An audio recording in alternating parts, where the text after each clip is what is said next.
Hi, fellow oil users. I just wanted to jump on today real quick and just give you a few tips and tricks that I wish I had known when I first got my oils.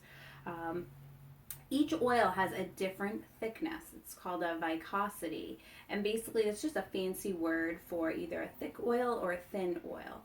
I have here vetiver and wild orange.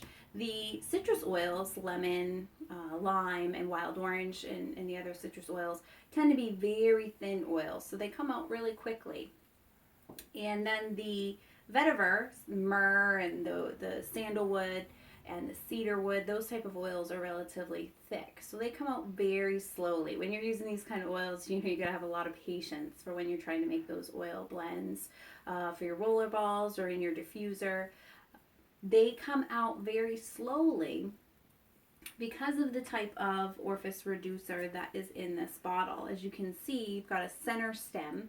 That is where the air goes into the bottle, allowing the oil to come out of the tiny little hole that's on the side of the Orifice reducer around that center stem. This particular oil has the Orifice reducer with the side stem, so the oil is coming directly up into that stem there, and the air is going into this little hole to allow that oil to come out. And as you will see here, this oil comes out extremely slowly. If we just tip it up, you can leave it there for a moment and you'll see how long it takes for it to come out. See how thick that is? It comes out very quickly. These types of oils do warm up with body temperature, do thin out a little bit with the body temperature, so you can kind of warm it up in your hands quickly before you use it. You of course don't want it to get too hot because then it will affect the effectiveness of the oil. The wild orange and the other citrus oils, they have a different type of Orifice reducer, and this particular one has a center stem versus the side, and that allows the air to go directly through the center stem and the oil to come out the little tiny holes.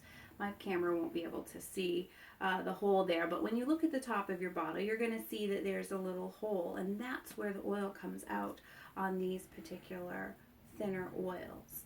So you'll see, you'll just want to tip it very slowly with the hole.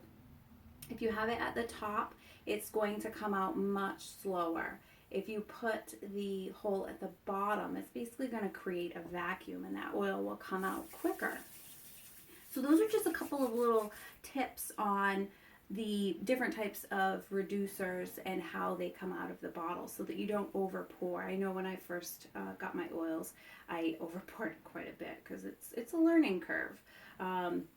But another thing I want to recommend that you get a hold of is one of these Orifice reducer aids, if you will. They come on a fancy little keychain so that you can take them with you.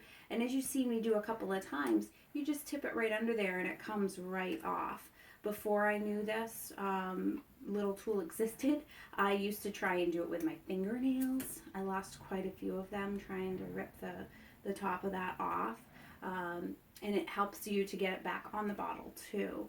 Another way, if you don't have one of those tools, is to use the cover itself. So you just kind of turn it on just one or two little rotations just so that you can use the edge of the seal to pull that Orifice reducer off. So it comes right off without any tools. It's a great way to get that off without getting your hands dirty or onto the Orifice reducer itself. Now, sample bottles. When you get your little sample bottles, you're like, nothing's coming out, what's going on?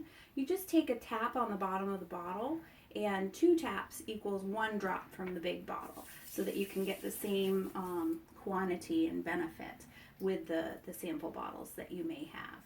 And this little tool can also be used on the little Orifice reducers. You just get it right under there and pop it up and it comes right off, and you can use it to put it right back on.